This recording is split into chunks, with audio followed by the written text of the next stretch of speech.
What's up everybody, it's the Bird Drag, and today we are talking once again about our good friend Innuendo Studios because we got some Patreon leaks. I don't know where they came from, I don't know how we got them, but we needed them because it really helped us understand how he got where he is and what he's doing and why things are going down the way that they are. And honestly, I think it's pretty clear that he may or may not have allegedly scammed his audience, like for real. And on top of that, we already knew he was financially illiterate because I don't know how you go from making the amount of money he was every year with his different modes of income as a YouTuber to owing as much money as he did to the IRS and to other people and with his credit card. There was just so many things that were going on and I'm not sure exactly how it got to this point for him. I wish he would clarify, but he didn't. He never did. So we're gonna break this down real quick. The first thing is we have a Patreon update that he gave. Again, I do not know. I don't know where it came from, but it's very clearly access that somebody has to his Patreon, whether it's a supporter or somebody who knows someone. But what we have is a new monthly update from him, the first update since the fundraiser. He says, first things first, I am officially on sabbatical, so progress reports won't be substantive save for the updated number on the adventure game tier list. Let's take the opportunity to talk about the sabbatical and what I've decided it entails. With overwhelming outpouring of support in response to my indefinite hiatus video, I'm now making more than enough on Patreon to survive without accruing debt, and the GoFundMe was large enough to pay off outstanding debts with considerable amount left over. Yeah, double the amount left over. I have said thank you many times in many places and it's just gonna keep happening. Thank you so incredibly much for this. I can't believe it's real. A lot of folks have been very insistent that these donations and pledges don't mean they expect me to start making videos again. I have some doubt, but sure. Again, thank you. I'm taking that into heart. I accepted when I made that video I simply might not be a YouTuber anymore and finally let myself feel the full weight of how much burnout and exhaustion I've been carrying. There wasn't room for it. I came into this year excited about finishing the alt-right playbook and thinking of all the different kinds of videos I might make. I had to lay all the burnout on ARP that I wasn't exhausted from the hustle and the financial precarity. I was just burnt out on that one project, and having now let it in, I can't exactly wring it back out of myself. But it's not as if the enthusiasm for the John Wick and Disco Elysium and adventure game tier list videos have disappeared. The odd thing about this kind of job is you can feel rejuvenated and sick of it at the same time. So what I said in the video still holds. I'm not committing to being a YouTuber or to quitting. For the length of this break, I'm entertaining the idea, what if I wasn't a YouTuber? I can't tell at this moment the line between just need rest and ready to move on. Only thing to do is to give myself the rest I need and see where we stand. This carries on a little bit longer. He talks about the term of the sabbatical. He says that it's not his job to make videos. It doesn't mean he won't make videos throughout the duration of it. It's just that he's not required to, which I think I made it pretty clear in my last video talking about Ian is if your community of people who support you as a YouTuber are kind and generous enough to pay off your debts twice over, I would be making videos until I died, until I had 0 views left on my videos, because that's insane support. Even if people are telling me it's not required, sure, take a break. If you're burnt out, you're burnt out. I get it. But dude, I don't understand how someone can ask for this, do all of this stuff, and then all of a sudden just not feel any kind of obligation to the people that bailed you out. I don't understand like the shamelessness that comes with thanks for the money and thanks for telling me I don't have to do anything. I'm definitely not gonna do anything. I might do something, but I'm not gonna guarantee anything, and you should curb your expectations. It's just really weirdly arrogant and gross, and I don't like this personality that he has. There's like a Brazilian saying that's like, I don't go with his face. Even if you can't really explain why you don't like somebody, that's a really good thing that you would say to express that you don't like him regardless. And honestly, I think this is a big reason why, but as this goes on, he talks about how he's still an art fuck who likes to make things, so whatever I do during break will still end up on his Patreon, possibly on his YouTube. He says that he's going to be going to Japan to visit his friend who lives there because he now has the money to be able to do that. He wasn't able to do it before. And if he goes and lives with his friend, if they cook stuff and don't go out to eat, they'll be able to break even and afford to go and visit for an extended period of time. Which, again, I have some issues with this because the money is not for you to fuck off and go to Japan. The money is to pay off your debts. You said yourself that you're a 40-plus-year-old man who has no savings. You don't have any investments.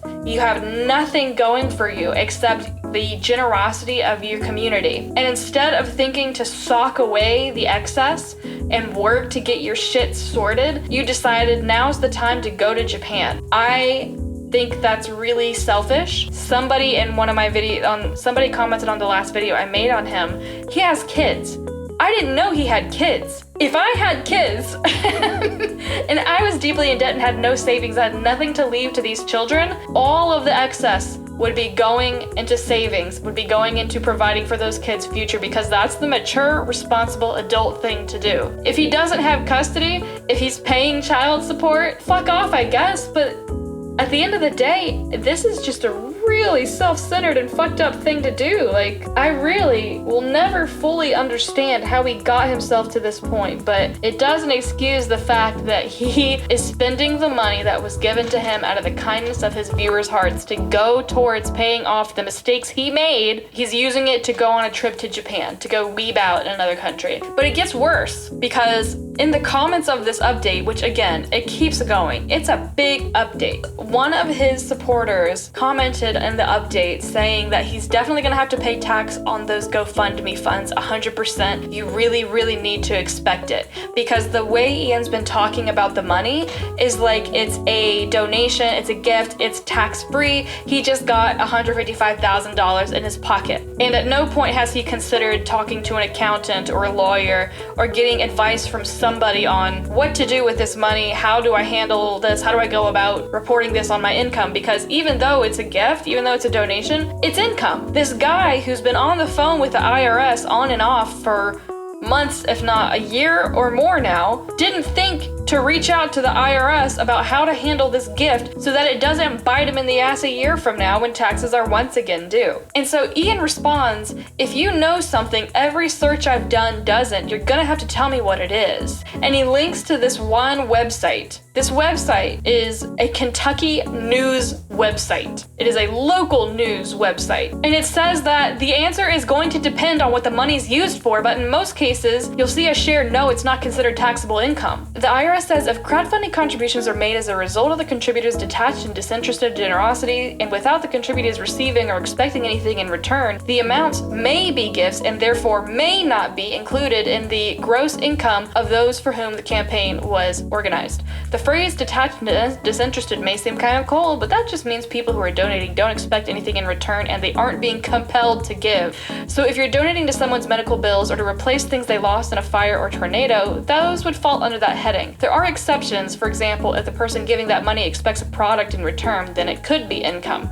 IRS also says that when employers give crowdfunding campaigns for an employee, those contributions are generally included in the employee's gross income. However, it's up to the person receiving the money to ensure they're following proper tax guidelines. The terms of service for GoFundMe say, we don't withhold funds for tax purposes or otherwise. You as an organizer or beneficiary are solely responsible for paying any applicable taxes in connection with any donations you receive. It's up to you to calculate, report, and pay the correct amount of tax to the tax authorities. The IRS also says taxpayers may want to consult a trusted tax professional for information and advice regarding how to treat amounts received from crowdfunding campaigns. So the first thing I noticed immediately out the gate is it doesn't mention amounts for these gifts received. The second thing I noticed, which I'm sure you heard me put the emphasis on the word, is may. May or may not. That is not definitive. That does not say if you get these contributor funds that were detached and disinterested generosity, they will not be includable.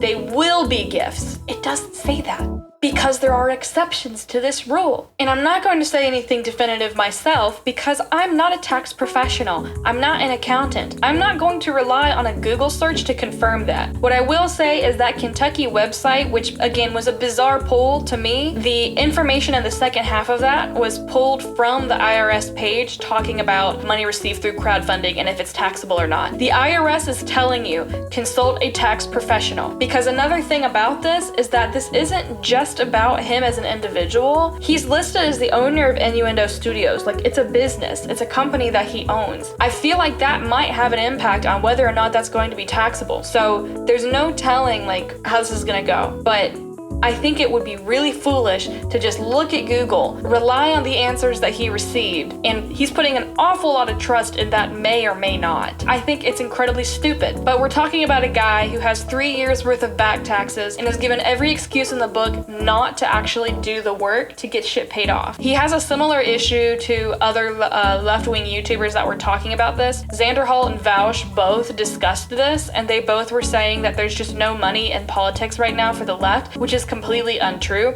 Again, I don't talk about politics, but what I will say is that for every successful right-wing YouTuber, there is a left-wing YouTuber down the line. You can make money doing left-wing commentary on politics on YouTube. You don't make money if the quality of your content is subpar and the quantity of your content does not meet what the algorithm needs to push your channel. If you're being a lazy asshole or you don't feel like you're able to, if you're burnt out, you're not going to get pushed, you're not going to get ad revenue, you're not going to be able to cut it as a YouTuber. And I think that's fairly clear that that's what's happened with Innuendo Studios. Not only is he not publishing frequently, he's not really doing anything to promote his channel because he's burnt out, sure. We've seen a lot of instances where it's very clear he could have been doing something, and instead he chose not to do work on this channel itself, and instead chooses to do these weird little personal projects just to keep the Patreon afloat.